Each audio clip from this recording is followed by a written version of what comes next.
Subscribe now and press the bell icon. Never miss an update. You use it dry, you're not supposed to use it wet, so let's get in the bathroom and see how it works. Okay, first up I'm going to try the 1mm attachment and see how well it does on trimming the beard.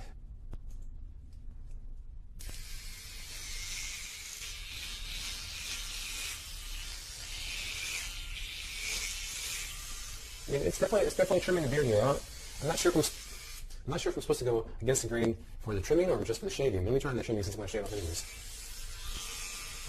No, definitely not on that. So on the trimming, you have to go down with the hair. Okay, I think it did a pretty good job of trimming. It's not unlike my regular shaver I use for that. I left this because I'm going to leave a goatee. But let me try doing some edge trimming and seeing how that works. Definitely some hair in there. It says for trimming you can use either one of these edges, which I assume you're going to use this edge.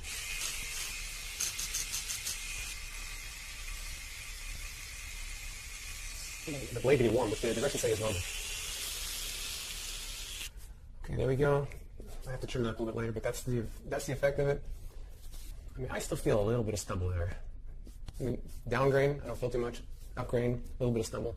I wouldn't say it gave me quite as close a shave as the Pro Shield Power or the Mach 3 Turbo, but it did do a pretty good job. My skin was pretty smooth, and it wasn't dried out, so for that, I give it high marks. How about my arm? See how that goes.